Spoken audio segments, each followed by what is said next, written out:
여러분 지금 예수님께서 제자들과 함께 이스라엘 땅 북쪽에 있는 갈릴리 지방을 떠나 남쪽에 있는 예루살렘으로 이제 가시는 중입니다. 여행 중에 계시는데 이런저런 일이 일어납니다. 오늘은 한 바리새인이 예수님을 자기 집으로 초청을 합니다. 점심 식사를 대접하고 싶다는 겁니다. 예수님께서는 그 사람의 초청을 받아들입니다. 그 집에 들어가서 식사 자리에 앉습니다. 그런데 예수님을 초청한 바리새인이 보니까 예수님께서 손을 씻지 않는 겁니다. 유대인들은 식사 전에 손을 씻는 것이 예의입니다. 그 옛날 사람들이 밖에 있다가 그 집으로 들어오면 얼마나 많이 먼지가 묻어 있겠습니까? 요즘은 옛날보다 좀 덜합니다만은 지금도 부모들이 아이들 가운데 늘 말하죠. 아이가 들어오면 손 씻으라, 손부터 씻으라. 손을 씻고 식사를 해야 합니다. 그래야 건강에 좋습니다. 유대인들에게는 손을 씻는 것이 건강상의 이유보다 더 큰 의미를 가지고 있습니다. 죄 많은 세상과 접촉하면서 생기는 부정함을 없애는 종교 예식과도 같은 겁니다. 철저히 지켰습니다. 그런데 예수님께서 손을 씻지 않는 겁니다. 다른 말로 하면 예의에 어긋난 거죠. 예수님을 초청한 바리새인은 예수님의 그런 모습을 이상하게 여겼습니다. 왜 손을 안 씻지? 바리새인은 그 모습이 눈에 막 거슬리는 겁니다. 그 생각이 머릿속을 떠나지 않는 거죠. 왜 손을 안 씻지? 그리고는 기분이 별로 안 좋은 듯합니다. 왜냐하면 자신은 바리새인입니다.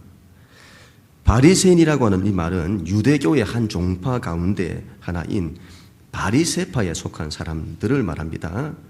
이 바리새파 사람들은 하나님의 율법을 목숨처럼 지키는 사람들입니다.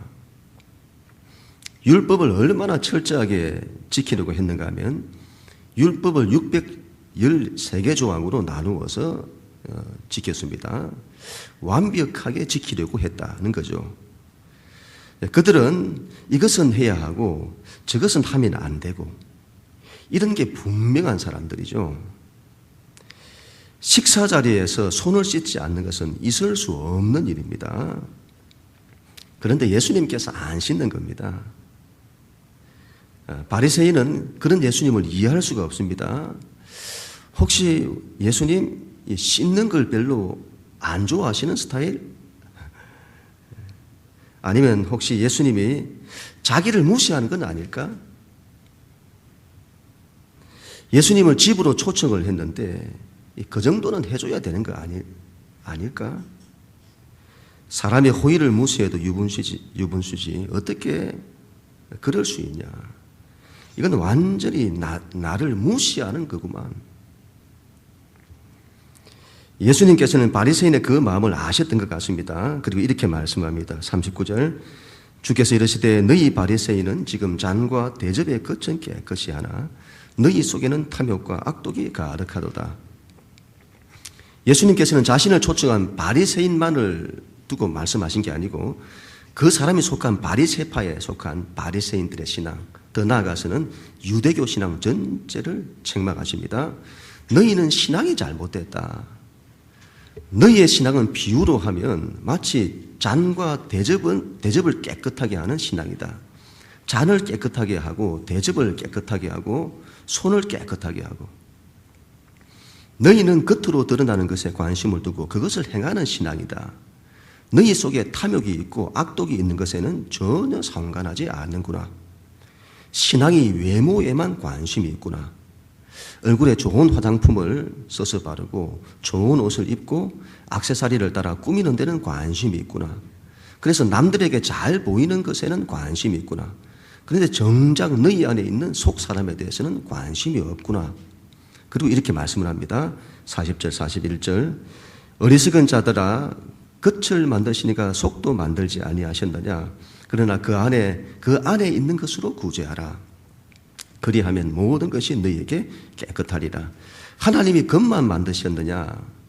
너희는 왜 겉에만 관심이 있느냐? 하나님께서 겉도 만들고 속도 만들지 않았겠느냐? 그런데 너희는 하나님이 만드신 속에는 관심이 없느냐? 너희 안에 있는 것으로 구제하라. 손님을 대접하려거든 너희 속 마음으로 대접을 하라. 겉으로 하는 잔이나 대접으로 하려고 하지 말고 속에 있는 마음으로 대접해라. 예수님께서 어찌 여러분 손님 대접에 대해서 말씀하십니까? 바리새인들의 신앙을 말씀하시는 겁니다. 너희는 안에 있는 것으로 신앙생활을 하라.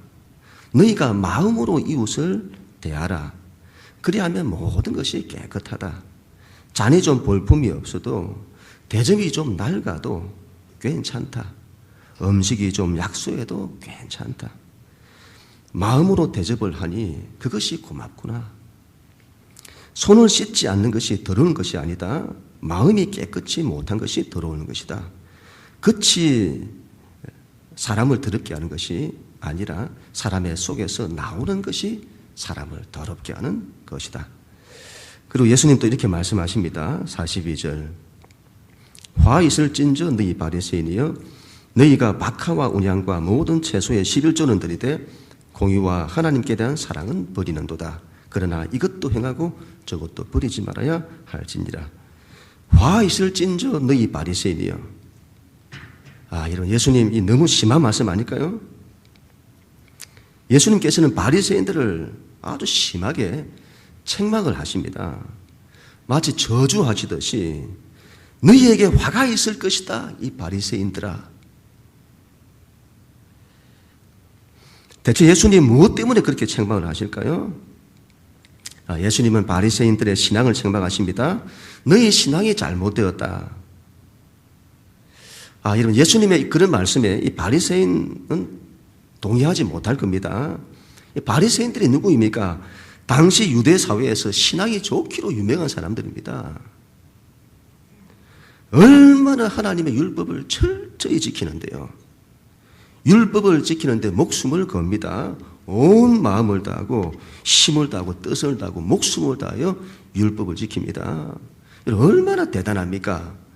신앙생활을 잘한다고 잘하고 있다고 칭찬을 들어도 뭐할 건데 책망을 하시다뇨. 그것도 저주하시듯이 그렇게 심하게 책망을 하시다뇨. 예수님 이렇게 말씀하십니다. 너희가 얼마나 율법을 잘 지키려고 열심을 내는지 율법을 지키기 위해서 목숨을 거는구나. 박하와 온양과 채소에 대해서도 11조를 드리는구나. 당시 유대인들이라면 11조를 드렸습니다. 곡식, 포도주, 기름과 같은 주요 농산물과 가축에 대해서는 반드시 11조를 드렸습니다. 지금으로 하면 소득의 11조를 드리는 겁니다.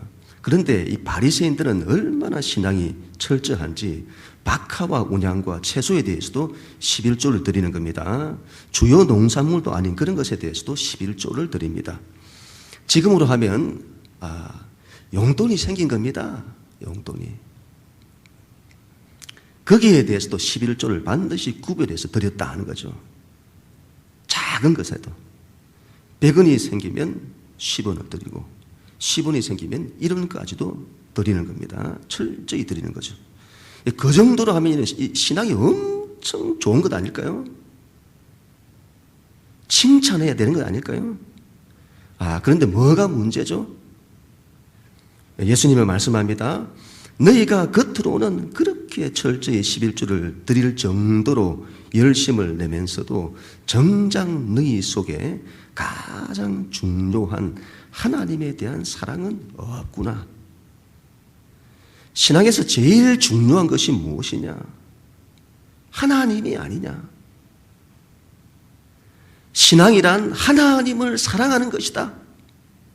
그런데 너희 안에 그것이 없구나. 겉으로 율법은 잘 지키는데 하나님께 대한 사랑은 없구나. 겉으로 율법을 지키는 데는 목숨을 거는데 하나님을 사랑하는 데는 목숨을 걸지 않는구나. 신앙이 하나님을 사랑하는 것에는 관심이 없고 율법적인 종교 생활에만 관심이 있구나. 예수님께서는 그러한 신앙이 얼마나 잘못된 신앙인지를 말씀합니다. 그런데 이 바리새인들은 그러한 신앙이 잘못된 것인지를 알지를 못합니다. 여러분 신앙에서 중요한 것은 내용입니다. 형식보다 더 중요한 것이 내용. 신앙의 내용이란 우리 안에 있어야 할, 신앙인 안에 있어야 할 가장 중요한 뭔가를 말합니다. 그것은 바로 하나님입니다. 하나님을 사랑하는 것입니다. 그런데 그것이 없이 신앙생활을 하는 겁니다. 하나님에 대한 사랑 없이 형식적인 종교생활만 열심히 하는 겁니다. 이것을 두고 율법주의 신앙이라고 합니다. 여러분, 그러한 신앙은 대단히 위험합니다. 왜냐하면 잘못하면 하나님을 대적합니다. 보십시오, 여러분. 예수님이 이 땅에 오셨는데 누가 예수님을 반대하고 대적합니까? 누가 대적했죠? 바로 율법을 그렇게 잘 지킨다는, 그 당시 신앙이 그렇게 좋다고 하는 이 바리새인들입니다. 반대하는 정도가 아니죠. 예수님은 십자가에 못 박아 죽입니다. 하나님을 신앙한다는 자들이 예수님을 십자가에 못 박아 죽입니다. 우리의 신앙이 율법적인 신앙이 되면 하나님의 뜻에 반대하는 일이 일어납니다. 이것이 위험한 겁니다. 바리새인들이 가졌던 이 율법적인 이 신앙은 인간의 본성입니다. 인간은 신앙을 율법적으로 하고 싶은 본성을 가지고 있습니다. 본성적으로 율법적인 신앙을 하고 싶어 하는 겁니다, 인간은. 그래서 이게 잘 고쳐지지 않습니다. 우리는 율법을 믿지 않고 복음을 믿습니다. 그렇게 말하죠. 그런데 신앙생활을 보면 복음적으로 하지 않습니다. 여전히 율법적으로 합니다. 신앙이 율법적인 신앙이 되면 기독교 신앙을 이상하게 만듭니다. 율법적인 신앙은 기독교 신앙을 이상하게 만듭니다. 신앙을 하나님 앞에서 해야 되는데 하나님 앞에서 하지 않고 사람들 앞에서 합니다. 그리고 신앙이 높은 것을 좋아합니다. 사람들의 인정을 원합니다. 사람들에게 자신이 얼마나 신앙이 좋은 사람인지를 나타내 보이기를 원합니다. 그리고 존경받기를 원합니다. 그렇게 되지 않으면요, 사람을 판단하고 정죄합니다. 왜 당신은 그렇게 하지 않냐? 왜 이렇게 해야 되는데 당신은 그렇게 하지 않느냐는 거죠. 기독교 신앙은 십자가의 길입니다. 우리의 신앙은 낮아져야 합니다. 가난한 마음을 가져야 합니다. 다른 사람들보다 더 낮은 위치에서 그들을 사랑하고 섬겨야 합니다. 희생의 자리까지 내려가야 합니다. 기독교 신앙은 이와 같은 십자가의 길을 통해 세상의 빛과 소금이 됩니다. 그런데 신앙이 율법적인 신앙이 되면 기독교가 세상의 빛과 소금이 되는 것을 가로막는 역할을 합니다. 예수님 당시 유대인들처럼 하나님께서 세상을 사랑하셔서 그들의 생명을 구원하시기를 원하시는데 그 길을 가로막는 역할을 하게 됩니다. 그래서 예수님께서 바리새인들의 그와 같은 신앙을 그렇게 책망하시는 겁니다. 예수님 당시 유대인들의 신앙을 그런 식으로 만든 사람들이 있습니다. 그들이 바로 율법학자들입니다. 율법학자는 바리새인들이 그렇게 목숨처럼 지키는 율법의 규정들을 만들어내고 가르치는 사람들입니다. 그러한 율법학자 중에 한 사람이 그 자리에 있었습니다. 그는 예수님께서 바리새인에게 하시는 말씀을 들었습니다. 들어보니까 예수님께서 바리새인을 책망하시는 겁니다. 그리고 더 나아가서는 그 사람이 속한 바리새파에 속한 사람들의 신앙을 책망하는 겁니다. 그냥 듣고 있으려고 했다가 이 사람이 한마디를 합니다. 선생님, 그렇게 말씀하시는 걸 들어보니 우리까지 모욕하는 것이군요. 들어보니까 꼭 우리 들으라고 하시는 말씀 같습니다. 이렇게 한마디를 한 거죠. 그때 예수님께서 율법학자에게 이렇게 말씀을 하십니다. 46절 이르시되 화 있을진저 너희 율법 교사여 지기 어려운 짐을 사람에게 지우고 너희는 한 손가락도 이 짐에 대지 않는도다. 예수님께서는 율법학자도 크게 책망을 하시죠. 화 있을진저 율법 교사여 너희가 하나님의 율법을 연구한다고 하고 하나님의 율법을 가르친다고 하여 온갖 규칙과 규정을 만들어서 사람들을 가르치고 그들로 지키게 하는데 너희가 사람들에게 어려운 짐만 지도록 하는구나. 사람에게 잔뜩 짐을 지우고 그들로 하여금 힘들도록 만드는구나. 그리고 사람들이 짊어진 짐에 대해서는 한 손가락도 대지 않고 있구나. 그들의 짐을 덜어주기 위해 어떤 수고도 하지 않고 그들에게 무거운 짐을 지우는 데만 열심을 내는구나. 여러분, 신앙은 하나님으로부터 우리에게 진정한 자유와 기쁨과 감사와 평화가 주어지는 것을 말합니다. 지금까지 인간은 하나님을 떠나서 죄 가운데 살았습니다. 인간은 이 죄라고 하는 이 무거운 짐을 지고 인생을 살았습니다. 인간은 하나님을 떠났습니다. 그리고는 결핍된 존재. 하나님의 사랑을 잃어버려 불안한 존재가 되었습니다. 진정한 자유를 잃어 뭔가에 매이는 존재가 되었습니다. 늘 삶의 현실에서 불안해하고 염려하는 존재가 되었습니다. 인간은 강한 것 같지만 약한 존재가 되었습니다. 이 모든 걸 한마디로 하면 소외된 인간. 그 결과를 보십시오. 인간은 인생에서 얼마나 무거운 짐을 지고 살아가고 있는지요. 무엇을 먹을까? 무엇을 마실까? 무엇을 입을까라는 먹고 사는 문제에 매여 살아가야만 하는 불안과 염려의 짐을 지고 있습니다. 치열한 경쟁 속에서 살아남아야 하는데 이 두려움의 짐을 지고 있습니다. 세상이 주는 스트레스는 말할 수 없죠. 거기서 오는 좌절과 낙심과 우울이라고 하는 짐을 지고 있습니다. 삶에서 일어나는 이런저런 바람과 파도를 만나면서 힘들어하고 괴로워하는 고난의 짐을 지고 있습니다. 일평생을 통해서 그렇게 수고하지만 남는 것은 아무것도 없는 허망한 짐을 지고 있습니다. 여러분, 이것을 인간의 굴레라고 합니다. 예수님은 이러한 인간의 모습을 누구보다 잘 아셨습니다. 예수님은 우리가 그 모든 짐에서 벗어나기를 원하셨습니다. 그래서 예수님이 이렇게 말씀하시죠. 수고하고 무거운 짐진 자들아, 다 내게로 오라. 내가 너희를 쉬게 하리라. 나는 마음이 온유하고 겸손하니 내게로 와서 배우라. 내 멍에는 쉽고 내 짐은 가벼움이라. 예수님께서는 우리의 인생의 짐을 가볍게 해주시기를 원하십니다. 그것은 다른 데서 오지 않습니다. 예수님의 십자가에 나타난 복음을 믿어 구원을 받는 데서 옵니다. 잃었던 하나님을 다시 찾는 데서 옵니다. 하나님과의 사랑의 관계 속에 들어가는 겁니다.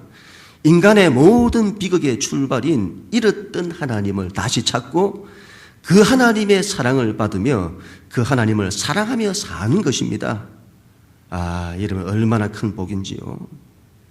우리에게 하나님을 찾게 하고 잃었던 자유를 찾게 하고 세상 어디에도 매이지 않게 하고 세상에 그 어떤 바람과 파도가 일어나도 두려워하지 않는 사랑, 자유, 평화가 우리에게 주어지는 겁니다. 여러분, 이것이 신앙입니다. 예수님께서는 거기에 마음을 두고 계십니다. 그런데 율법학자들은 그 하나님에 대해서는 관심이 없습니다.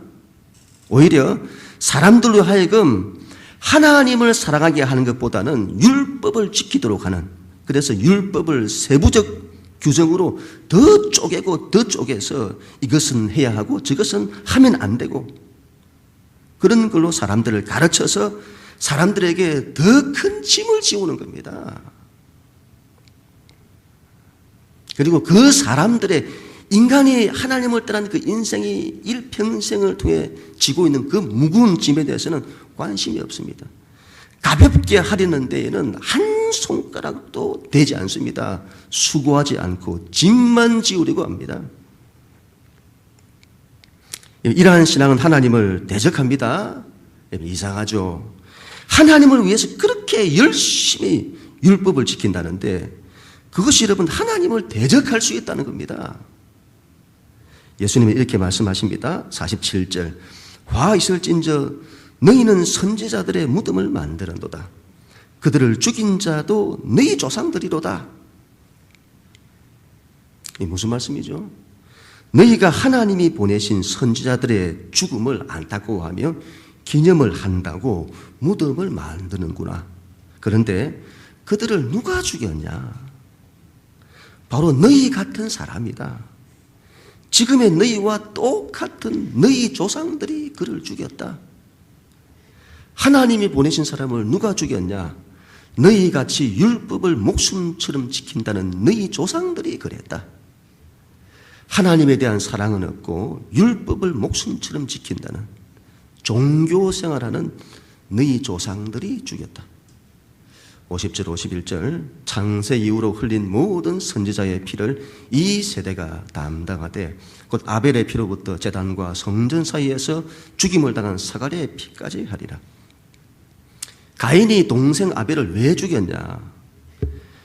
가인이 바로 너희와 똑같은 사람이었다. 그도 하나님께 제사를 열심히 드렸다. 동생 아벨도 하나님께 제사를 열심히 드렸다. 그런데 하나님께서는 아벨의 제사만 받으셨다.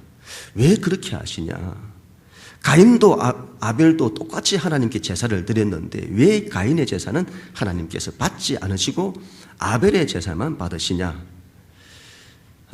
왜 그렇죠? 아벨은 하나님께 대한 진정한 사랑과 믿음으로 제사를 드렸습니다. 하나님, 제가 주님을 사랑합니다. 주님 의지합니다. 하나님, 제가 주님 앞에 왔습니다. 예배 드립니다. 하나님, 예배를 받아주십시오.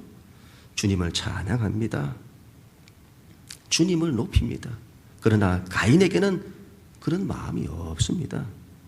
하나님께 대한 사랑도 없고 믿음도 없습니다. 하나님께 대한 고백도 없습니다. 제사를 드리는 자기만 있습니다. 오늘도 내가 제사를 드렸다. 깨끗한 잔으로 드렸다. 깨끗한 접시로 드렸다. 손은 반드시 씻었다. 부정타는 일은 없도록 했다. 가인은 오로지 하나님과 관계없는 제사를 드리는 자기에게만 관심이 있는 겁니다. 이것은 해야 하고 저것은 하지 말아야 한다고 하는 율법적인 그 신앙이다. 이러한 신앙이 얼마나 엄청난 결과를 가지고 오는지를 보십시오. 하나님께서 가인의 제사는 받지 않고 아벨의 제사만 받으시니까 이 가인이 아벨을 쳐서 죽여버립니다. 뭘 말하죠? 율법적인 신앙이 복음적인 신앙을 죽입니다. 율법적인 신앙이 하나님의 뜻을 대적합니다. 예수님 마지막으로 이렇게 말씀합니다. 52절 화 있을진저 너희 율법 교사여 너희가 지식의 열쇠를 가져가서 너희도 들어가지 않고 또 들어가고자 하는 자도 막았느니라. 우리가 율법주의 신앙에 사로잡히면 무엇이 참된 신앙인지를 보지 못하게 됩니다. 이 율법학자들, 바리새인들, 이 지식의 열쇠를 가졌다고 하는 율법학자들, 그들은 지식의 열쇠를 가져갔습니다. 그리고 그들은 모든 것을 한다고 생각했습니다. 그리고 이 지식 열쇠를 가지고 모든 것을 풀기도 하고 닫기도 한다고 생각을 했습니다. 그리고 사람들을 가르칩니다. 그런데 그 열쇠는 천국 열쇠가 아닙니다. 천국 문을 여는 열쇠가 아닙니다. 그들은 그것이 그 열쇠인 줄 알고 가르칩니다. 예수님 말씀하시죠. 너희가 가르치는 그 길은 너희도 다 행할 수 없는 길이다. 너희도 들어가지 못하는 그 길을 너희가 사람들로 하여금 들어가라고 가르친다. 너희는 천국 문에 이르지 못한다. 너희는 그곳에 결탄코 들어가지 못한다. 너희가 그 은혜를 인하여 믿음으로 말미암아 구원을 얻나니 이것은 너희에게서 난 것이 아니다. 하나님의 선물이다. 행위에서 난 것이 아니니 이는 누구든지 자랑치 못하게 하리 함이라. 구원, 천국문에 들어가는 것은 우리의 율법적인 행함에서 오지 않는다. 너희가 그것을 가르친다. 천국문으로 들어갈 수 없는 그것을 가르친다. 그런 인간의 율법적인 행함, 그것으로는 천국에 들어갈 수 없다. 너희가 그것을 가르치는데 그 가르침이 얼마나 어리석은지를 보라. 너희가 옳은 줄로 알고 가르치는 그 신앙이 사람들로 하여금 천국문에 들어가지 못하도록 방해한다. 너희가 그 가르침으로 천국문을 닫고 있다. 사람들로 하여금 그 문에 들어가지 못하도록 한다. 사람들로 하여금 진리가 무엇인지를 보지 못하게 하고 다른 길을 가도록 한다. 여러분, 오늘 예수님의 이 말씀은 바리새인뿐만이 아니라 지금의 기독교를 믿는 우리에게도 주시는 말씀으로 우리가 잘 받아 기억해야 할 줄로 믿습니다. 유대인들이 믿는 신앙은 지금은 없느냐? 그 유대인들이 믿는 그런 방식의 신앙은 지금 없습니까? 그렇지 않습니다. 율법적인 신앙은 인간의 본성입니다. 인간은 모든 신앙을 그런 방식으로 하고 싶어 합니다. 본성이 그렇습니다. 우리는 말합니다. 우리는 율법이 아니라 복음을 믿습니다. 우리는 구약의 율법이 아니라 신약의 예수님의 십자가를 믿습니다. 그렇게 말하죠. 그리고는 우리는 율법적인 신앙을 안 한다고 생각합니다. 그렇지 않습니다. 율법적인 신앙은 인간의 본성이라. 보통 우리가 처음 예수님을 믿으면 주로 율법적인 신앙을 하죠. 그때 신앙의 관심은요, 뭐는 해야 하고 뭐는 하지 말아야 하고, 그런데 관심이 있습니다. 그때는 이해가 갑니다. 신앙이 어릴 때는. 그러나 신앙이 10년이 가고 20년이 갔는데도 그렇다. 그러면 안 되는 거죠. 신앙은 여러분 배우고 훈련받아야 합니다. 그렇게 해서 우리의 신앙이 율법적인 신앙에서 복음적인 신앙으로 바뀌어져야 합니다. 신앙의 관심이, 우리의 신앙의 관심이 이것은 해야 하고 저것은 하지 말아야 하고 그런 것에 관심을 두는 것이 아니라 신앙의 관심이 하나님이어야 한다는 겁니다. 하나님. 그 하나님을 사랑하는 겁니다. 42절 말씀을 다시 한번 보시면요. 화 있을진저 너희 바리새인이여 너희가 박하와 은양과 모든 채소의 11조는 들이되 공의와 하나님께 대한 사랑은 버리는도다. 그러나 이것도 행하고 저것도 버리지 말아야 할지니라. 이것도 행하고 저것도 버리지 말아야 한다. 호세아 6장 6절 나는 인애를 원하고 제사를 원하지 아니하며 번제보다 하나님 아는 것을 원하노라. 하나님께서 우리에게 간절히 원하시는 것은 우리가 하나님을 사랑하는 것입니다. 우리가 하나님을 사랑하며 하나님으로부터 사랑을 받는 것입니다. 하나님을 친근히 하는 겁니다. 하나님과 친한 겁니다. 그리고 이웃을 사랑하는 겁니다. 제사를 드리지 말라는 것이 아닙니다. 예배를 드리지 말라는 것이 아닙니다. 예배보다 더 중요한 것이 하나님을 사랑하는 것이다. 먼저 하나님을 사랑하고 그 이후에 모든 것을 행하라. 이것도 행하고 저것도 버리지 말라. 하나님을 사랑하니까 나머지는 아무렇게나 해도 된다. 그런 말이 아닙니다. 가장 중요한 것을 놓치지 말라. 속에 있는 것으로 구제하라. 그러면 모든 것이 깨끗하게 된다. 너희 신앙을 속에 있는 것으로 하라. 하나님에 대한 사랑으로 하라. 그러면 모든 걸 선을 이룬다. 나는 너희가 번제를 드리는 것보다 하나님을 아는 것을 원하노라. 나는 너희가 하나님을 아는 것을 원한다. 하나님에 대해서 지식적으로 아는 것을 원하는 것이 아니라 너희가 하나님을 아는 걸 원한다. 하나님이 이런 분이시군요. 하나님이 사랑이셨군요. 하나님이 나를 사랑하시는군요. 하나님이 내 인생의 선한 목자셨군요. 나를 지키시는군요. 나를 사랑하셔서 독생하신 아들을 주시기까지 사랑하셨군요. 이런 걸 두고 하나님을 안다고 하는 겁니다. 이것이 없다면 번제를 드린다 할지라도, 번제가 뭡니까? 자신을 불로 태워드리는 이런 제사를 번제라 하죠. 번제를 드린다 할지라도, 자신을 다 태워드린다 할지라도 그런 것들이 아무것도 아니게 된다.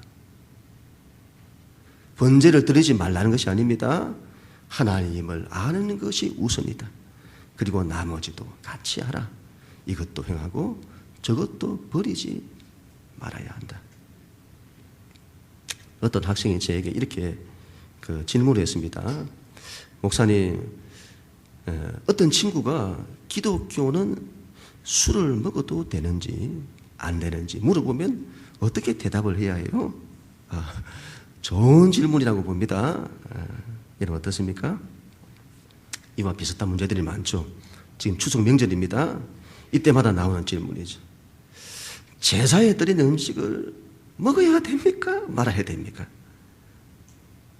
어떻게 여러분 우리가 대답을 해야 할까요? 이런 문제에 대해서는 구체적으로 이야기를 해야 할 많은 점들이 있습니다. 이런 문제는 나중에 좀 더 우리가 나눌 그런 기회가 있을 겁니다.